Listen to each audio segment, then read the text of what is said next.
Kami percaya dari tim KKS yang semua mengikuti ini bisa berbagi dengan keluarga, baik juga di lingkungan masing-masing. Sebelum kita mulai acara pada malam hari ini, baiklah kami bacakan susunan acara kita pada malam hari ini. Doa pembukaan yang dibawakan oleh Bapak Charles. Selanjutnya penyampaian materi yang dibawakan oleh Diakon Edo. Setelah itu ada sesi tanya jawab, nanti boleh peserta langsung chat. Untuk sementara pertanyaan hanya diberi waktu tiga peserta yang bertanya. Selanjutnya boleh nanti langsung di chat langsung japri ke Frater Edo atau ke Bu Ari. Diakon Edo. Selanjutnya foto bersama. Untuk foto bersama diharap videonya agar diaktifkan. Jadi ada beberapa yang tidak ke bawah waktu foto bersama karena videonya tidak diaktifkan. Acara selanjutnya doa penutup yang dibawakan Bapak Andre dan berkat dari Romo. Setelah itu lagu penutup. Baiklah saudara sekalian yang terkasih dalam Tuhan, untuk sebelum memulai kita boleh mengikuti nyanyi lagu, tapi dengan catatan diharap untuk peserta supaya suaranya diakon nanti kedengaran, harap itunya di mute ya. Mic-nya itu tidak diaktifkan supaya tidak feedback suaranya. Ada yang kita sudah nyanyi di bait kedua, ternyata ada yang ketinggalan masih di bait pertama. Maaf, jadi kita bisa mengikuti lagu, nyanyi, tapi speakernya itu dinonaktifkan. Terima kasih. Selamat malam, selamat mengikuti. Tuhan Yesus memberkati.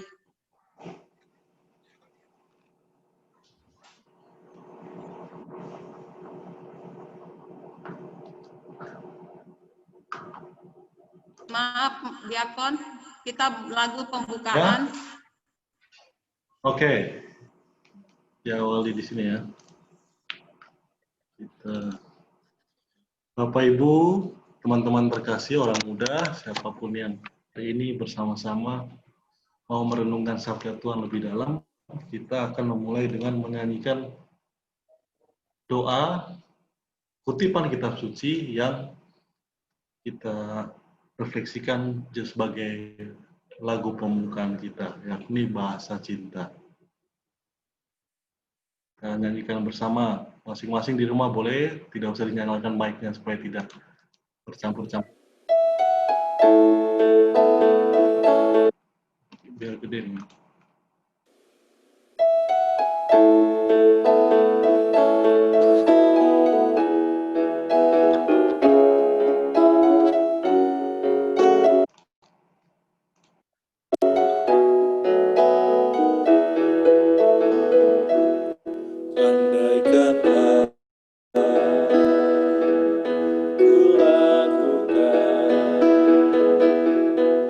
Yang luhur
andaikan aku pahami bahasa semua hanyalah bahasa cinta. Kunci tiap hari, ajarilah kami bahasa cinta-Mu, agar kami dekat padamu ya Tuhan. Ajarilah kami bahasa cinta-Mu, agar kami dekat padamu, agar kami dekat padamu.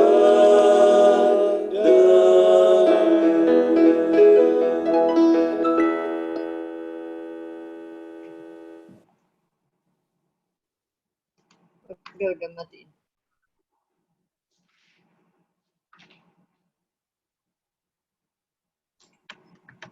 Untuk doa pembukaan, kami persilakan Bapak Charles.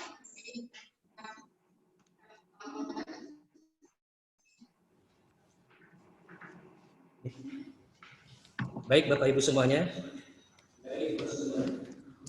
mari kita satukan hati untuk membuka pertemuan ini dengan doa pembukaan. Dalam nama Bapa dan Putra dan Roh Kudus, amin. Ya Allah Bapa yang Maha Pengasih, kami bersyukur atas pertemuan kali ini, di mana kami diberi kesempatan untuk merenungkan sabda-Mu, agar lebih memahami, dan pada waktunya melaksanakan apa yang telah Engkau firmankan dalam kitab suci. Penuhilah kami dengan berkat-Mu, sehingga kami tergerak untuk hidup lebih adil kepada semua orang, tanpa memandang suku, agama, ras, ataupun golongannya. Demi Yesus Kristus, Putra-Mu, Tuhan dan pengantara kami, yang bersama dengan Dikau dalam persatuan Roh Kudus, hidup dan berkuasa Allah sepanjang segala masa. Amin. Dalam nama Bapa, Putra, dan Roh Kudus. Amin. Baiklah Bapak Ibu yang terkasih dalam Tuhan, kita masuk ke materi dengan tema menjadi umat yang berbela rasa yang dibawakan Diakon Edo. Dengan hormat Diakon Edo kami persilahkan. Terima kasih.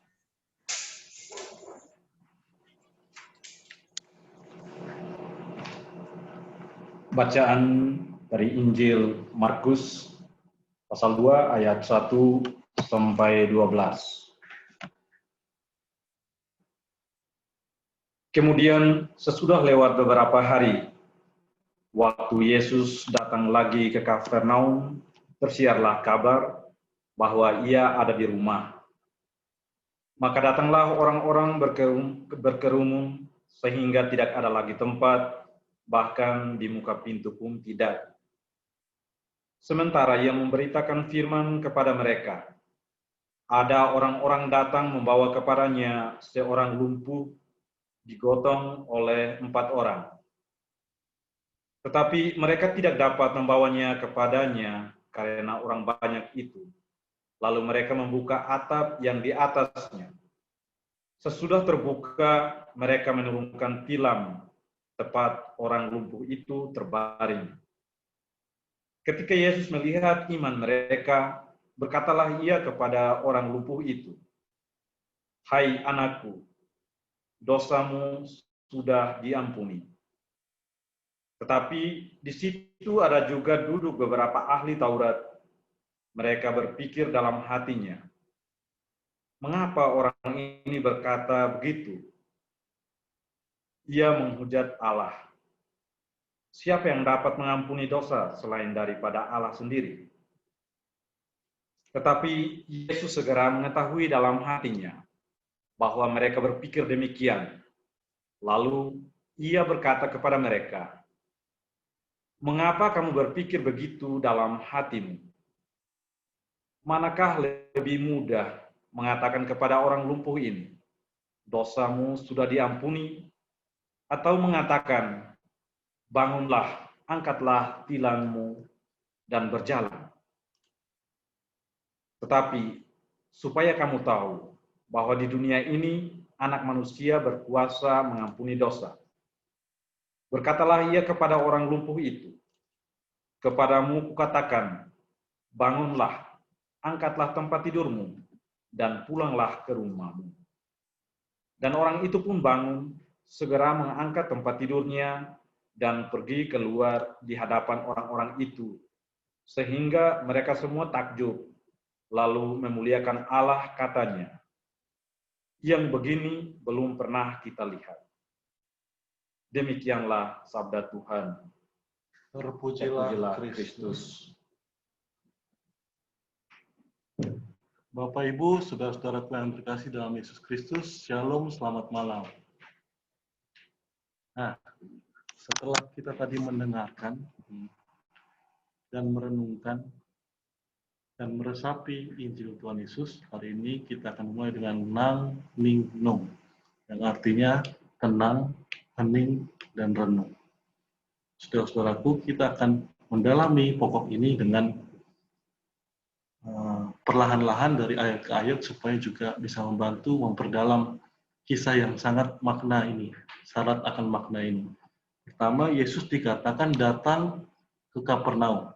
Nah, Yesus itu datang atau pulang sebenarnya? Ternyata lebih tepatnya bukan Yesus datang ke Kapernaum, tapi Yesus pulang ke Kapernaum. Kenapa? Karena ternyata Kapernaum adalah tempat tinggal Yesus cukup lama.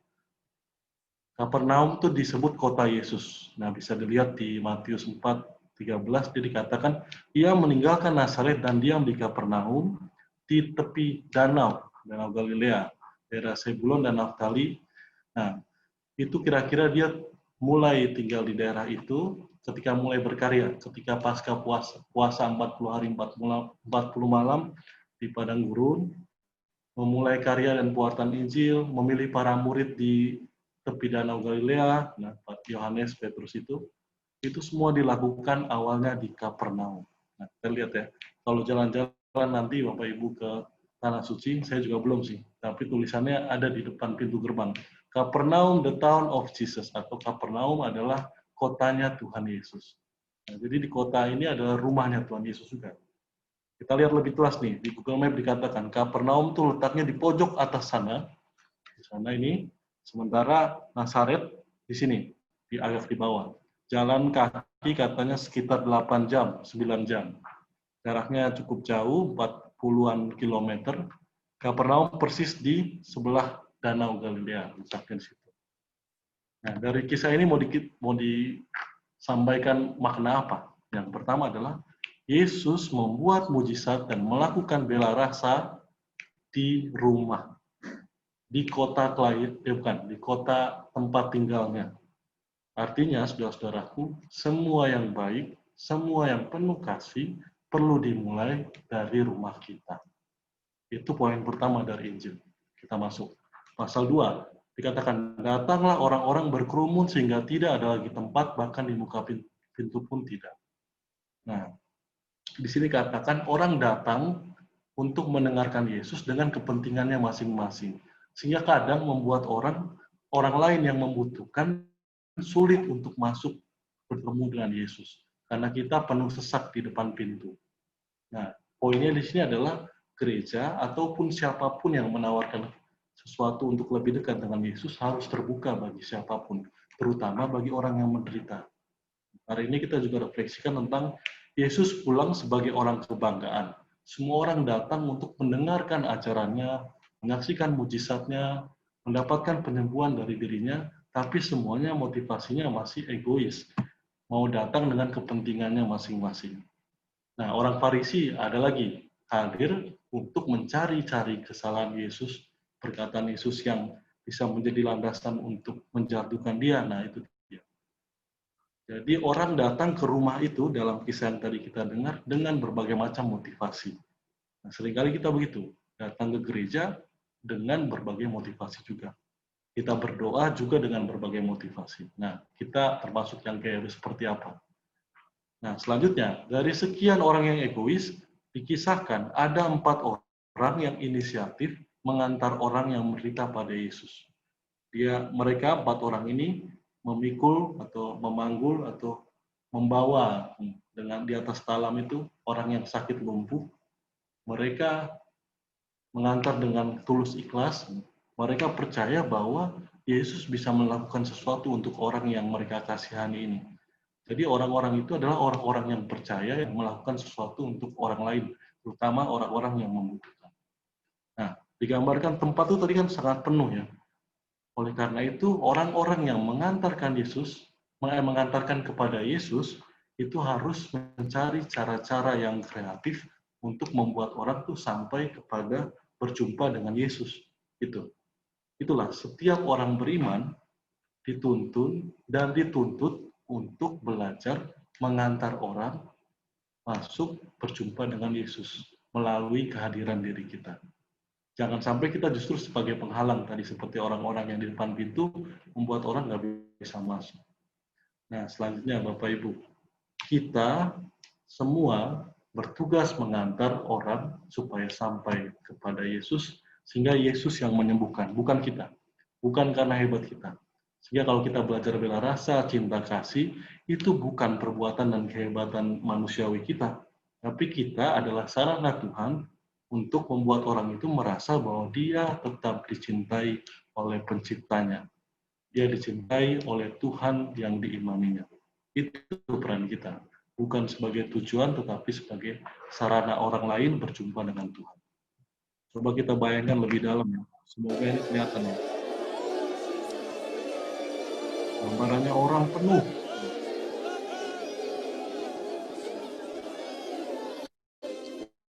Semua orang pengen masuk dengan kepentingannya.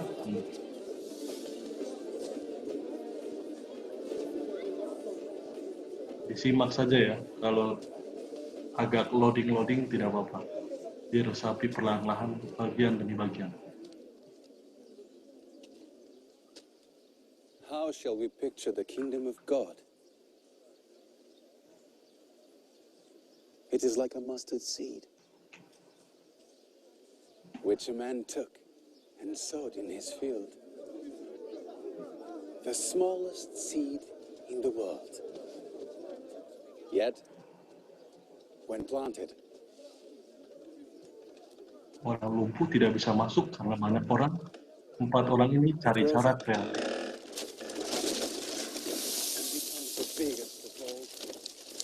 what's going on? It becomes a tree where birds can come. He's paralyzed. And make their nests.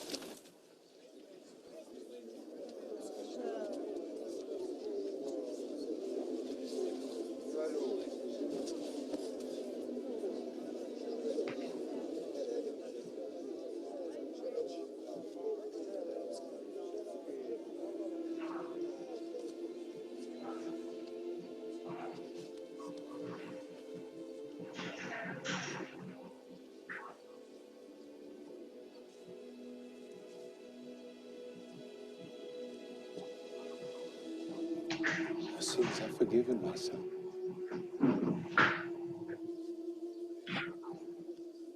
Did you hear that? He has forgiven his sins. I thought only God could do that. Isn't that blasphemy? He knows. It is blasphemy. Is that your wish, my friend? Well, answer me. Tell me which is easier. To say his sins are forgiven, or say, get up and walk.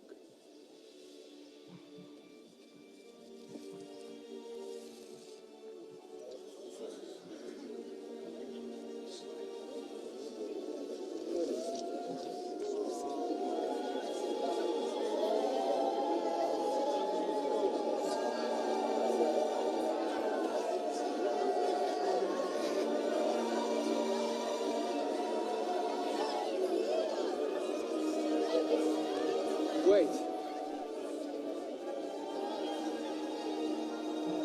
The Son of Man has authority to forgive sin.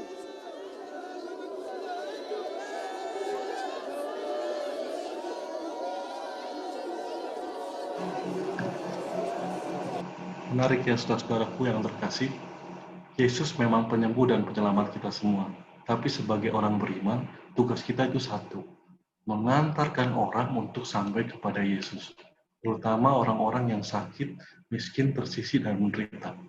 Tidak ada kata lain, mengantar orang kepada Yesus adalah tugas dari setiap orang beriman, tugas dari setiap orang yang dibaptis. Nah, saudara-saudaraku yang terkasih, tadi dikatakan sembuh rohani adalah landasan sembuh jasmani.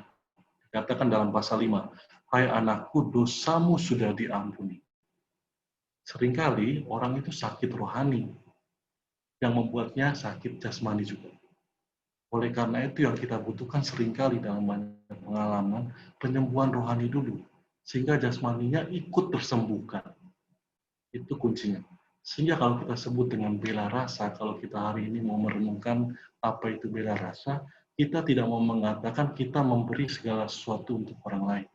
Tapi pertama-tama yang paling penting sebenarnya adalah bukan jasmani atau materi, tapi dukungan rohani dan spiritual sebagai saudara rohani, sebagai saudara satu baptisan yang sama, satu gereja yang sama, satu iman yang sama, dengan cara menerima pribadi orang tersebut, mendengarkan apa yang ia butuhkan, memberikan pujian jika ada sesuatu yang memang perlu dipuji, memberikan apresiasi, memberikan perhatian, mendoakan mereka, memberikan respek dan penghormatan, menunjukkan kepedulian kita terhadap mereka, bisa toleransi ketika ada berbagai kesalahan yang mungkin dialami oleh saudara-saudara kita itu, ada solidaritas untuk merasakan bahwa penderitaannya adalah bagian dari penderitaanku, dan yang terakhir saling memberkati. Nah, itu adalah obat-obat rohani yang bisa menyembuhkan orang yang sakit secara rohani, dan perlahan-lahan mungkin dengan dalam keyakinan iman akan disembuhkan secara jasmani. Oleh karena itu, Bapak Ibu, materi itu memang penting, tetapi bukan segalanya. Bela rasa, solidaritas, dan compassion, itu bahasa Inggrisnya compassion. Itu tuh arti menjadi spirit Kristiani, spirit semua orang yang dibaptis. Kenapa namanya compassion? Passion itu artinya hasrat, itu komunitas, artinya hasrat untuk menjadi bagian dari komunitas. Itu makanya compassion. Itu namanya bela rasa. Rasa ini harus dibela supaya semua orang tidak ada yang luput, saling menguatkan, saling mendukung satu sama lain. Maka kalau kita belajar dari kisah jemaat perdana di Kisah Para Rasul, dikatakan kuncinya hanya 4. 5 deh, ditulis tadi ya. Share, berbagi, pray, berdoa bersama, faithful, diteguhkan dalam iman, non-egoistik, atau tidak egois, tidak mementingkan kepentingan diri sendiri, dan union, artinya bersatu, guyup, bahasa Jawa, sangat dekat dengan kita. 5 kuncinya ya, berbagi, berdoa, beriman, tidak egois, dan bersatu. Itu adalah inti sari dari bela rasa. Artinya sama rasa, senasib, sepenanggungan, sehati, sejiwa, seperti jemaat perdana dalam Kisah Para Rasul, bab 4 ayat 32-37. Digariskan, dilukiskan dengan sangat indah. Dikatakan juga dalam Lukas, ini Lukas, tak satu pun dibiarkannya hilang. Itu namanya bela rasa. Hari ini misalnya saja, sebagai contoh konkret, kita berduka salah seorang umat kita di wilayah Telesia, akhirnya wafat setelah dia sebagai perantau, sakit berbulan-bulan selama itu di sini. Tapi kita bersyukur bahwa umat Paskalis, umat lingkungannya, umat wilayahnya, atau umat lintas wilayahnya, membantu sungguh-sungguh sampai sang anak yang perantau ini dipanggil Tuhan dengan cara yang sangat manusiawi. Hari ini juga dia dimakamkan di Tanjung Priuk tadi. Mohon doa dari Bapak Ibu semua untuk keselamatan nyawa, keselamatan kehidupan kekal untuk saudari kita yang baru meninggal tadi, saudari Rere. Nah, pertanyaannya selanjutnya, berbuat baik itu atau berbela rasa itu selalu untung tidak? Jawabannya seringkali tidak. Yesus menunjukkan sendiri dalam bacaan hari ini, Yesus berbuat baik, berbela rasa, menyembuhkan orang, tapi ternyata tetap apa? Tetap ada respon negatif dari orang-orang. Itu dia. Apapun perbuatan kita pasti ada julidnya, ada omongan orangnya, ada gosipnya. Oleh karena itu dikatakan sudah biasa bahwa mengikuti Yesus itu selalu menimbulkan banyak penolakan, banyak gosip, banyak omongan negatif, tetapi seperti Yesus tetap berjalan pada kebaikan. Itu kuncinya. Kita hanya mengantar orang pada Yesus, bukan mengantar pada diri sendiri. Oh iya, ibu itu baik ya, selalu begini. Bapak itu baik ya, selalu begitu. Frater itu bagus ya. Tidak, bukan kita. Tapi kita tugasnya adalah mengantar orang sampai kepada Tuhan itu baik. Itu di situ. Harus sampai di situ. Bukan kita yang hebat dan berjasa, tetapi Yesus yang berkarya. Kita ini sarananya. Orang diantar untuk memuji Allah karena perbuatan yang kita upayakan. Oleh karena itu, kasihlah karena kita lebih dulu dikasihi Tuhan. Itu kuncinya. Kita mengasihi karena kita sudah pernah dikasihi Tuhan dan kita berjuang membagikan kasih yang kita terima secara cuma-cuma. Nah, di ujung refleksi kita hari ini, saya mengajak Bapak Ibu, teman-teman semua berefleksi dari kisah ini. Mungkin pernah nonton ini.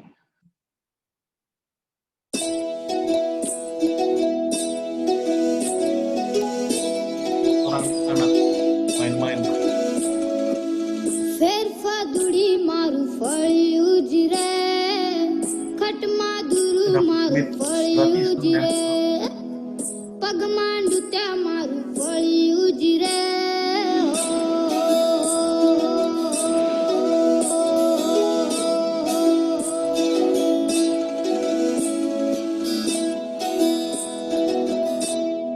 તડકોને છાયો પની રમે મારી સાથે રે નીંદરમાં સમનાની લાવે સોગા ચાંદા પોળી મારું ભળ્યું જીરે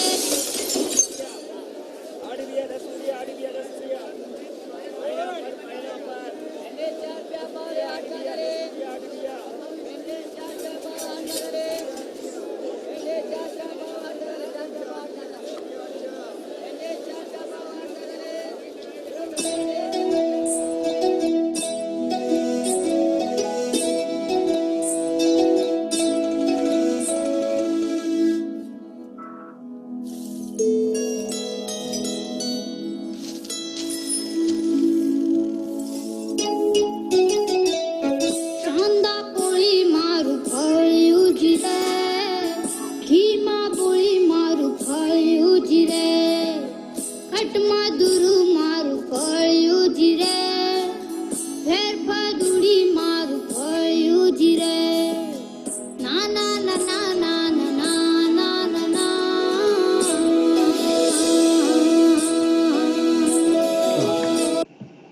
Salah lagi saya ini. na na na na na na. Ya, Bapak Ibu, teman-teman semua, 3 kata kunci ini. Saya selalu sering mengulang, tetapi baik diwartakan terus-menerus dalam hati. Kuncinya hanya 3 sebenarnya, hidup yang sederhana dan berbela rasa. Share, care, enjoy. Orang yang berbagi dan pedulilah. Orang yang bisa bersuka cita atau joy. Share, care, enjoy. Hanya orang yang berbagi, hanya orang yang peduli yang bisa memperoleh sukacita dalam hidupnya. Percaya atau tidak, itu sudah dibuktikan oleh sekian banyak orang. Oleh karena itu, Tuhan tidak menjanjikan yang muluk-muluk. Bagi orang yang merelakan diri untuk orang lain, sebenarnya dia memperoleh kebahagiaan yang tiada taranya, yang tidak bisa ternilai dengan apapun. Oleh karena itu, berbela rasa adalah keutamaan iman yang perlu diperjuangkan oleh setiap dari kita. Semoga belum kepanjangan ya. Terakhir saya mau sharing sedikit tentang pengalaman berbela rasa. Sedang belajar berbela rasa itu pasti semua dari kita masih belajar. Oleh karena itu saya sharekan terakhir ini sebagai puncak sharing saya sebelum nanti kita sharing dalam pertanyaan. Saya sharingan tentang pengalaman saya menjadi seorang relawan di Palu Donggala pasca momen tsunami, gempa, dan likuifaksi yang melanda tanggal 28 September 2018. Yaitu belajar saling berbagi dan mencari kebahagiaan dalam momen yang sangat kritis itu. Waktu itu digambarkan kami diutus oleh Provinsial OFM untuk cobalah di sana bantu proyek persaudaraan dan transfiskal internasional di sebuah daerah yang kita sebut dengan Desa Sivalenta, Donggala, Sulawesi Tengah, yang salah satu daerah menjadi daerah korban gempa dan tsunami terparah juga waktu tsunami 2018. Kami jalan ke sana waktu itu. Tugasnya sederhana saja, waktu itu dikatakan, kita akan merancang banyak bangunan rumah, tetapi ternyata di bulan akhir tahun itu, di Desember, November, Desember itu, sulit melakukan pembangunan karena angin kencang. Nah, oleh karena itu, tugas kami relawan adalah, kami hadir di sana untuk melakukan healing trauma atau penyembuhan luka atau trauma dari pengalaman bencana alam yang begitu memilukan. Ini gambaran dari rumah-rumah mereka yang runtuh akibat gempa dan tsunami itu. Anak-anak yang di sana rumahnya sudah miring seperti ini digambarkan. Nah, jadi saudara-saudaraku yang terkasih, tugasnya provinsial cuma bilang begitu saja. Sehingga buat sesuatu yang membuat mereka enjoy. Buat sesuatu yang membuat mereka bisa bahagia lagi dalam situasi yang sangat terbatas itu. Kami coba mengadakan pertemuan dari rumah ke rumah. Kami juga tidak tahu mau buat apa nih ya. Selain tinggal di tenda, membantu pembangunan perlahan-lahan, menggali pasir, macam-macam. Terus akhirnya satu bapak berkata begini, Bapak, mereka panggil kami Bapak ya, karena mereka nggak ngerti frater atau romo, mereka nggak ngerti. Ada saudara Muslim, ada saudara Protestan, tidak ada orang Katolik seorang pun di sana, sehingga mereka tidak ngerti status kami itu seperti apa. Karena kita relawan, dianggap relawan, dan kami dipanggil Bapak. Nah, ini sedang membangun sumber air waktu itu. Jadi digambarkan Bapak itu bilang begini, Bapak-bapak, untuk bangun rumah kembali sebenarnya kami bisa. Untuk semua ini kami sudah terbiasa untuk kerja keras, untuk bangun rumah kami sendiri. Tapi satu hal yang sudah hilang sejak tsunami adalah senyum dan tawa dari anak-anak dan istri-istri kami. Kata-kata itu sungguh-sungguh mengena ke saya, sehingga saya katakan, apa yang bisa saya buat Tuhan? Saya juga tidak tahu apapun. Saya tidak bisa kerja macam-macam. Tapi itu dia, itu yang kita sebut dengan karya Roh Kudus berkarya dalam diri kita. Saya yakin itu betul. Dibilang, bagaimana kalau kita buat acara-acara warga yang membuat mereka rileks? Apa ya? Akhirnya kami memilih untuk membuat sejenis perlombaan antar warga yang melibatkan keluarga-keluarga yang ada di sana. Dari rumah ke rumah kami ajak mereka untuk terlibat di berbagai macam jenis perlombaan khas. Ya, jenis 17 Agustus untuk anak-anak, untuk ibu-ibu juga, untuk bapak-bapak juga.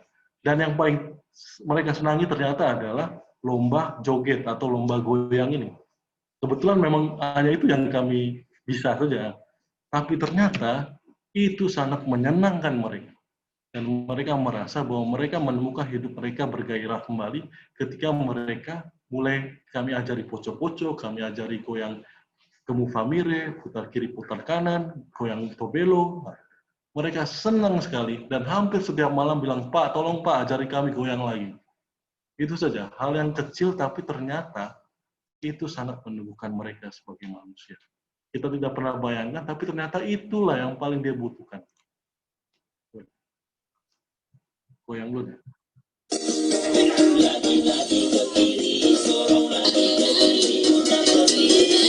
Gambaran ini persis di pinggir pantai. Jadi coba bayangkan situasi tsunami waktu itu.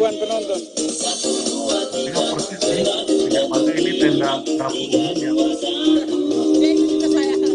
Akhirnya setiap malam kami coba buat kegiatan waktu supaya mereka semangat juga.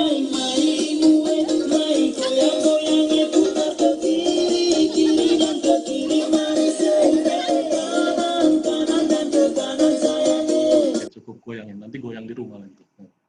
Oke, kembali ke sini. Sehingga saudara-saudaraku, sebenarnya akhirnya saya merasakan begini. apa yang perlu kita rancang atau apapun yang kita perlu lakukan untuk orang lain sebenarnya nggak muluk-muluk. Lakukan apa yang kamu bisa dimanapun kalian berada. Itu saja kuncinya.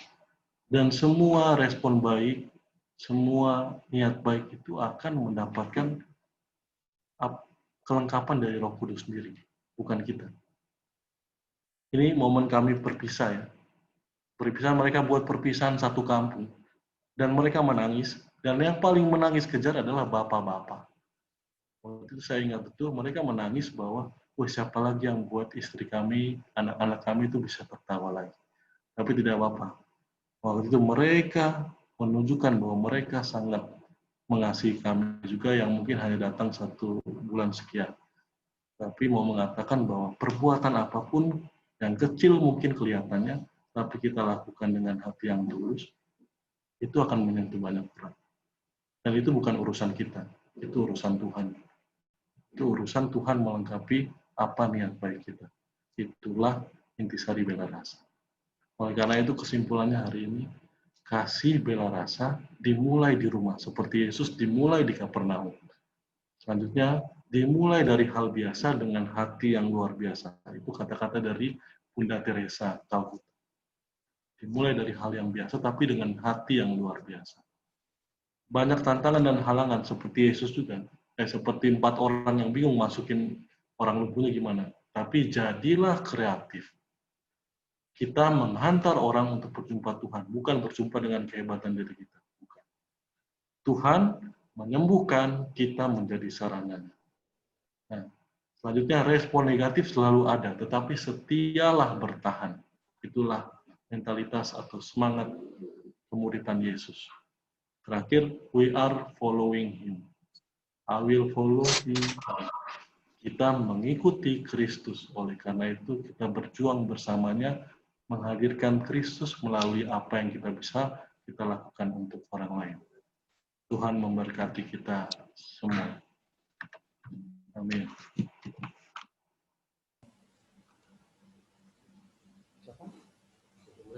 Silakan. Terima kasih Diakon atas homilinya pada malam hari ini. Semoga benar-benar kita bisa mengambil hikmah dari homili Diakon pada malam hari ini. Ternyata dimulai dari hal yang kecil. Kami juga rindu nanti diajarin sama Diakon bergoyang. Poco-poco.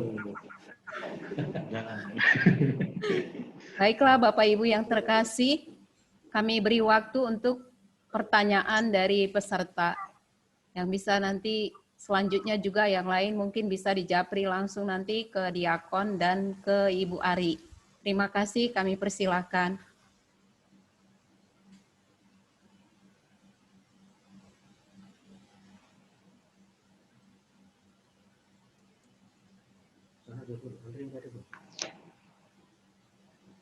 Semoga nggak terlalu berat ya.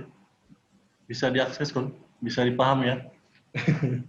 Bisa, sangat gampang. Dimulai dari hal yang kecil kok. Berbela rasa itu ternyata Diakon. Amin.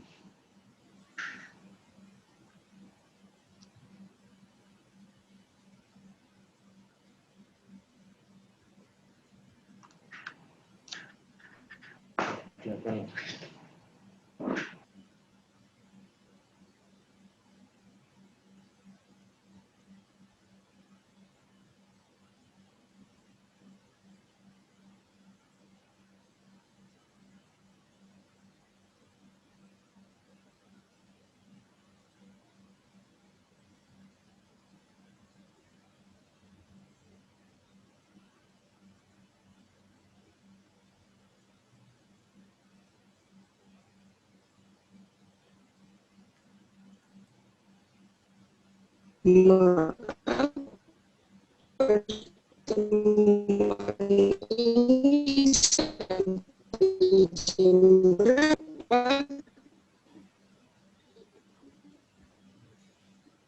ada satu ini pertanyaan dari Ibu Sasi dari Lourdes 3. Malam Diakon mau bertanya, apa bedanya bela rasa dan kemurahan hati? Terima kasih.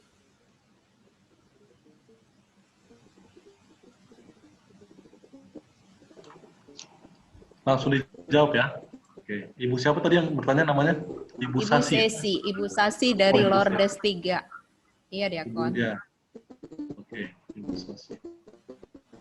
Bedanya bela rasa dan murah hati. Oke. Yang pertama murah hati dulu. Murah hati itu sesuatu yang sifatnya kualitas pribadi. Artinya semua orang itu dalam keyakinan iman kita diciptakan sungguh amat baik. Salah satu sifatnya atau buah-buah roh yang kita terima dalam pembaptisan namanya roh kemurahan hati. Itu tuh sifat. Sementara bela rasa adalah tindakan nyata eksekusi dari perasaan murah hati itu. Jadi kalau murah hati itu semua orang sebenarnya punya, hanya diaktifkan apa tidak. Kalau diaktifkan itu jadinya perbuatan kasih. Bela rasa. Tadi ya kalau kita belajar dari asal katanya dalam bahasa Inggris, compassion. Compassion. Itu artinya community passion. Artinya hasrat atau dorongan dari dalam diri untuk menjadikan semua orang itu bagian dari diriku. Begitu juga sebaliknya, menjadikan diriku bagian dari komunitasku. Jadi orang-orang di sekitarku adalah bagian dari diriku, diriku adalah bagian dari komunitasku. Itu namanya compassion atau bela rasa. Nah, sementara kalau tadi murah hati itu semua dari kita punya, tapi diaktifkan apa tidak, jadi bela rasa itu tergantung pilihan.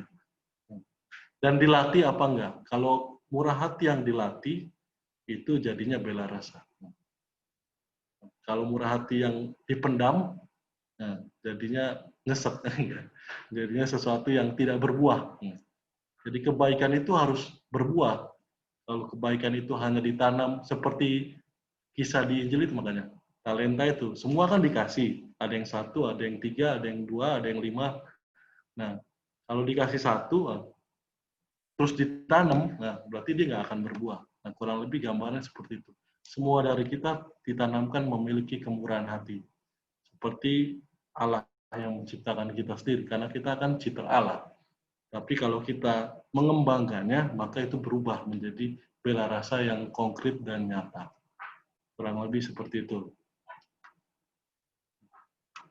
Ada lagi?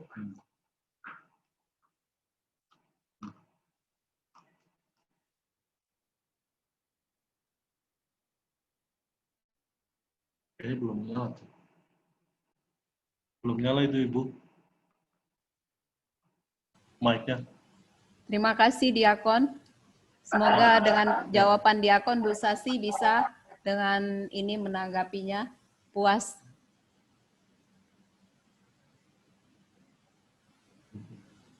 Untuk pertanyaan selanjutnya,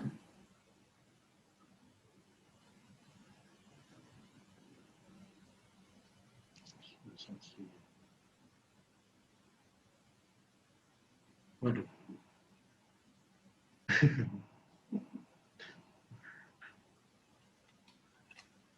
Panitia ini ada nih. Bagaimana caranya bertahan ketika berbuat baik tidak selalu untung? Boleh nih dijawab nih ya, langsung ya. Oke. siap Diakon. Dari Sepadona ini.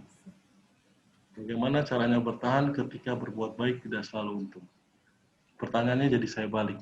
Apakah saudara, saudari, atau kita semua berbuat baik supaya untung? Gitu. Kalau kita berbuat baik supaya mendapatkan untung, berarti kita belum tulus. Itu jawabannya sangat jelas. Artinya saya sering kalau dalam permenungan atau rekoleksi retreat dengan keluarga-keluarga itu atau orang muda ya, seringkali saya sering menyampaikan berdasarkan refleksi saya. Salah jika kita mengatakan bahwa saya berbuat baik supaya saya selamat, supaya saya dipandang baik di hadapan Tuhan. Tetapi penghayatan itu bukan begitu, itu keliru bisa dikatakan. Padahal yang benar adalah sebaliknya. Kita diselamatkan, kita dikasihi Tuhan, maka sudah selayaknya kita berbuat baik. Itu loh, itu bedanya. Jadi kita bukan berbuat baik supaya saya mendapat ganjaran, bukan mendapatkan pahala, bukan mendapatkan keuntungan. Tapi sebaliknya, saya diselamatkan, saya dicintai terlebih dahulu dalam pengalaman hidup saya melalui berbagai macam bentuk. Oleh karena itu, saya belajar mencintai, saya belajar mengasihi, saya belajar berbela rasa. Itu poinnya. Jadi kalau kita melakukan suatu masih mencari untung, mungkin kita masih transaksi dengan Tuhan. Berarti kita belum sampai kepada ketulusan bahwa berbuat baik karena semata-mata baik, bukan karena supaya saya dipandang baik di hadapan Tuhan. Terima kasih saya Pak Dona. Itu juga pertanyaan bagi kita semua. Saya rasa sih baik untuk direnungkan.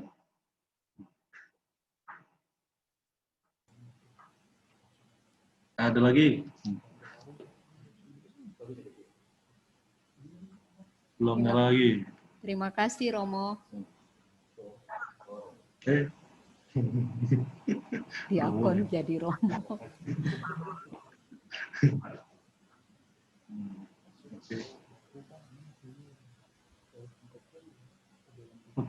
Caranya bertahan. Caranya.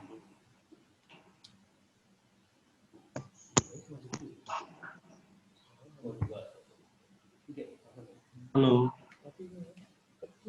Ibu Martina mau tanya? Iya. Selamat malam Diakon Edo. Ya. Ya, selamat malam Kak Ros. Salam sehat buat semuanya ya. Amin. Saya mungkin nggak bertanya, tapi saya sangat memberi apresiasi dari pengalamannya Diakon Edo ketika warga di Sulawesi tadi ya, itu mengalami peristiwa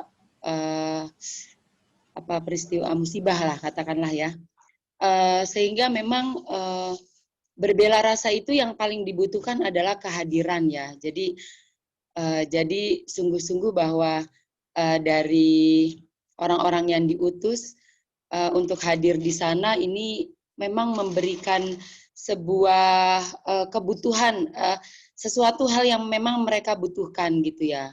Walau tadi Diakon mengatakan kita menolong atau berbuat sesuatu tidak harus yang besar-besar ya, dengan mengajak goyang dan lain-lain, mengajak mereka tertawa, itu memang yang nggak bisa ditebus dengan apapun gitu. Jadi saya mungkin nggak bertanya Diakon ya, tapi saya ketika melihat pengalaman yang Diakon share tadi, buat saya itu adalah wah, luar biasa banget gitu. Jadi saya sekali lagi mau ngomong apa ya, selamat atau apa ya, tapi saya sangat bangga bahwa sebagai perwakilan dari Gereja Katolik ini sudah memberikan warna kebahagiaan di antara orang-orang yang sedang mengalami kesesakan. Saya cuma itu aja Diakon Edo, dan ini sungguh sangat memberikan inspirasi. Saya juga suka bilang sama anak-anak bahwa menjadi anak berprestasi itu tidak harus juara satu gitu ya.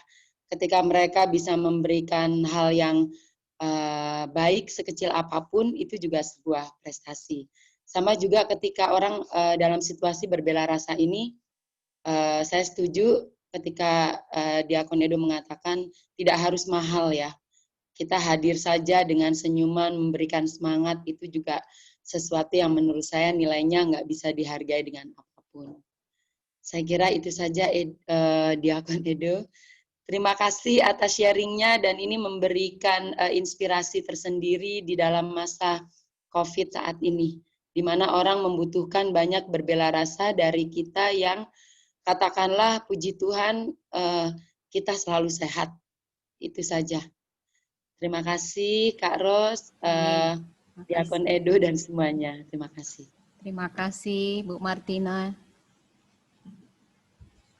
Oke, terima kasih. Mungkin saya tambahkan sedikit. Nah. Saya baik juga itu pengalaman.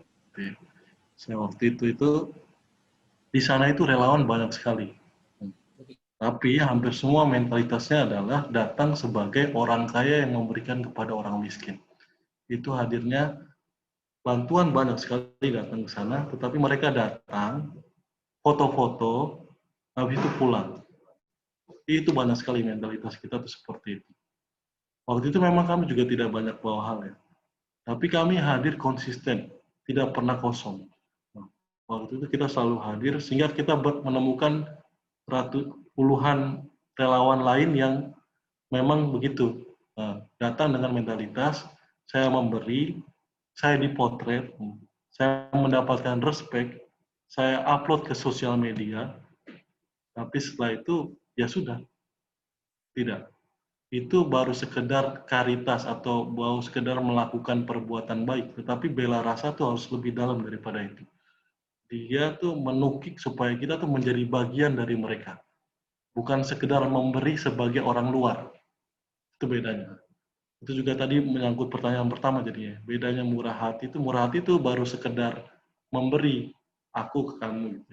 Tapi bela rasa itu berlatih, belajar untuk menjadi bagian dari orang yang menderita itu.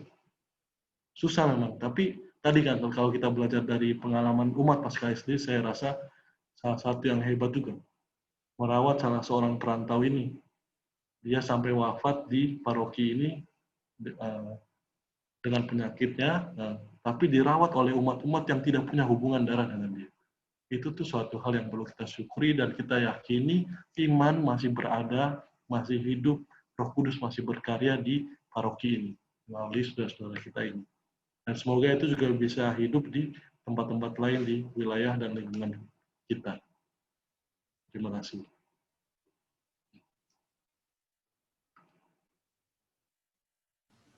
Terima Ada lagi yang mau kasih, sharing, boleh juga Diakon. lihat itu. Sharing bagus juga.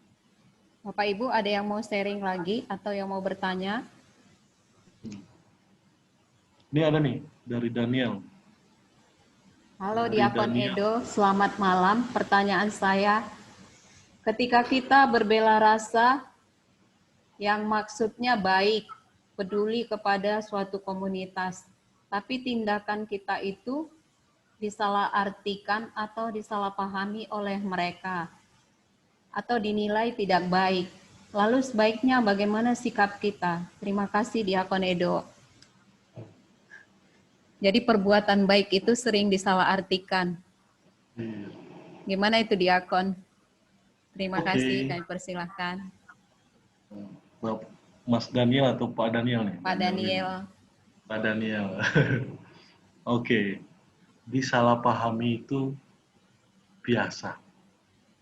Yang berbuat baik 100% pun ada aja netizen maha benar. Ya. Sekarang sebutannya netizen maha benar. Ya.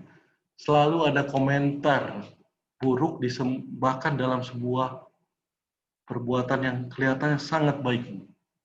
Oleh karena itu sebenarnya yang bisa membedakan kita dengan orang-orang yang mungkin mengasihi dengan berbagai kepentingan hanya di sini saja.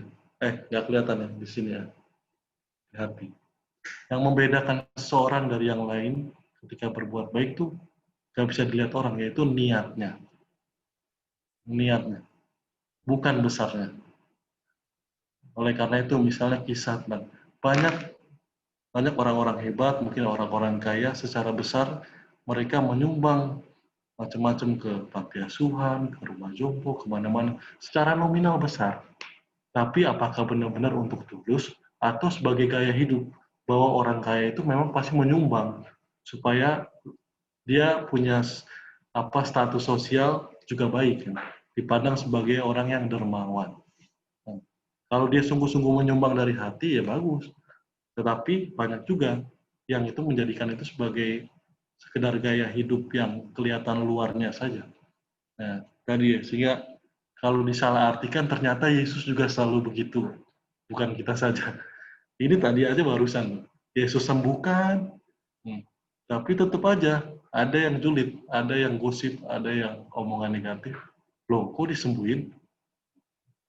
Terus karena Yesus mengampuni dosanya dulu. Menunjukkan bahwa dirinya itu ilahi, bahwa dirinya itu berkuasa. Nah, selalu, jadi perbuatan baik manapun pasti ada yang nggak suka. Itu karena manusia ini dosa saudara kembarnya tuh iri itu. Kalau orang lain baik kok kita jadi resah ya. Itu juga masalah yang harus digali. Tapi ya bertahanlah, tidak ada kata lain. Bertahanlah seperti Yesus. Bahwa tadi tuh, kan kita nggak pusing nama baik. Kalau mentalitas kita tidak berbuat baik untuk mencari nama baik, berarti nggak masalah sebenarnya. Tapi kalau kita masih merasa bahwa saya berbuat baik, harusnya dipandang baik dong. Berarti lagi-lagi mungkin kita belum setulus itu. Makanya harus lebih dalam lagi kita gali supaya orang tuh diantar pada Tuhan, bukan pada sayanya, gitu. Bukan pada kitanya. Tapi tembus, kalau kata saya punya guru novisiat itu, Romo Alex Lanur itu dia selalu katakan, kalau orang lihat kamu tuh harus tembus sampai melihat Kristus. Sampai orang nggak bisa lihat diri kita. Itu sampai di situ baru kita sampai kepada hidup iman yang sejati itu. Terima kasih, bagus pertanyaannya Pak Daniel. Terima kasih.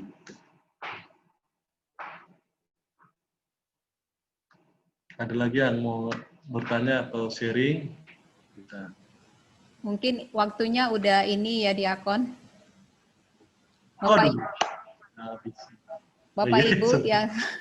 Bapak Ibu yang terkasih dalam Tuhan, mungkin nanti kalau ada pertanyaan atau mau sharing boleh langsung ke Diakon atau ke Bu Ari. Untuk malam ini kita tutup dulu pertemuan kita. Sebelumnya kita foto bersama dulu. Mohon maaf, itu videonya agar diaktifkan semua supaya kelihatan ya Bu. Karena kemarin ada beberapa yang bilang tidak kelihatan fotonya. Mungkin videonya tidak diaktifkan.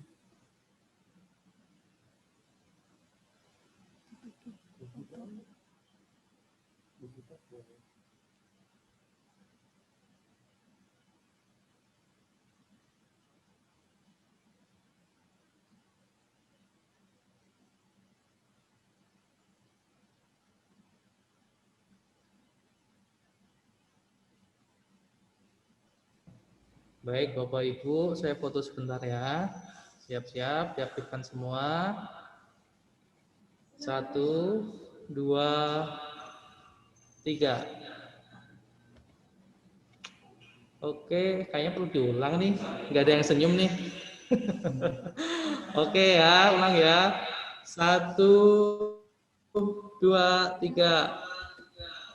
Oke, saya save dulu ya. Nah,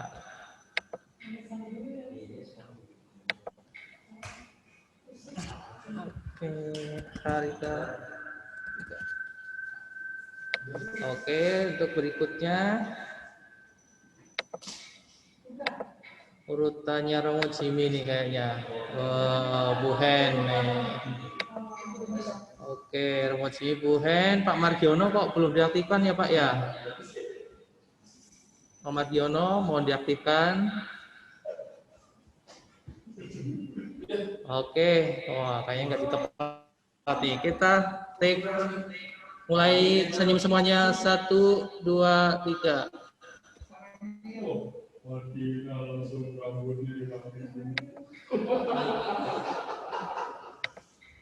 Oke, sudah selesai, sudah save. Terima kasih semuanya. Kembali ke moderator.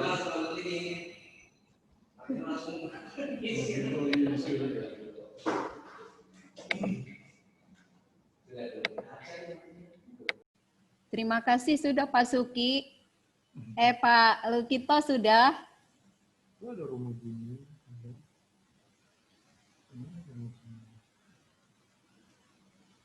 Baiklah, untuk acara selanjutnya, doa penutup yang dibawakan oleh Bapak Andre, sekaligus berkat dari Romo Ferry. Ya.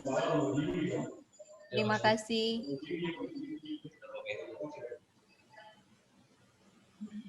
Mari Bapak Ibu, kita siapkan hati sebelum menutup acara kita ini. Dalam nama Bapa, Putra, dan Roh Kudus. Amin. Bapa Maha Pengasih, terima kasih atas bimbingan-Mu dari awal sampai akhir pertemuan ini. Banyak hal yang kami bicarakan dan sharingkan bersama setelah merenungkan sabda-Mu dalam Injil Markus ini. Berilah kami kemampuan agar dapat berlaku solider terhadap sesama kami, terutama bagi orang yang sakit dan berkebutuhan khusus, dengan dasar solidaritas sebagai langkah awal. Kami percaya akan menuju kepada tindakan berlaku adil. Demi Yesus Kristus, Tuhan dan pengantara kami, yang hidup bersatu dengan Dikau dan Roh Kudus, kini dan sepanjang segala masa. Amin. Kami mohon berkat dan pengutusan dari Romo Ferry. Tuhan sertamu. Dan sertamu juga. Semoga seluruh hidup perjuangan kita untuk senantiasa berbela rasa dan juga seluruh upaya kita senantiasa dilindungi, dibimbing dan diberkati oleh Allah yang Maha Kuasa, Bapa dan Putra dan Roh Kudus. Amin. Para saudara, dengan demikian pertemuan bulan kitab suci kita sudah selesai. Pergilah untuk berbela rasa. Amin. Untuk selanjutnya lagu penutup yang dibawakan dari diakon. Nyanyi ya. Tapi di mute.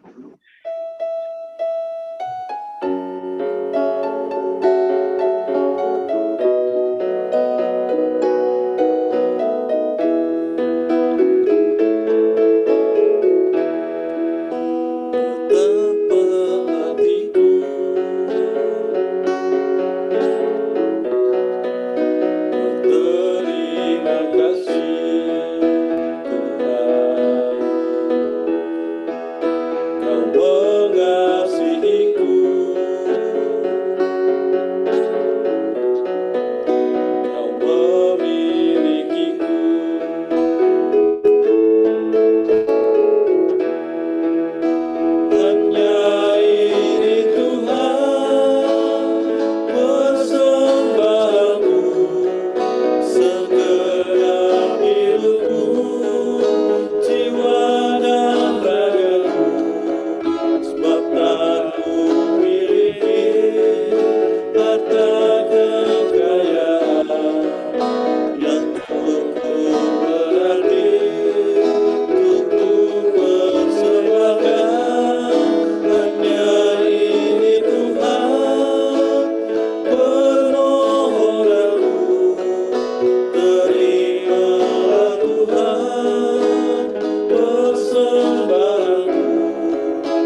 malam semua. Terima kasih semuanya. Serius. Semoga dalaman iman pada malam hari ini bisa kita bagikan di tengah-tengah keluarga kita dan lingkungan masing-masing. Selamat malam. Terima kasih.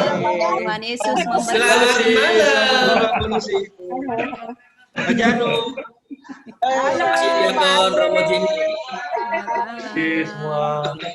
Ken kenapa tidak bertanya nih Sister Ken? Martina, terima kasih Sister Martina. Ken di mana dirimu nih Ken? Aduh, pacar. Kenapa Diko tidak bertanya? Sister Martina, terima kasih banyak.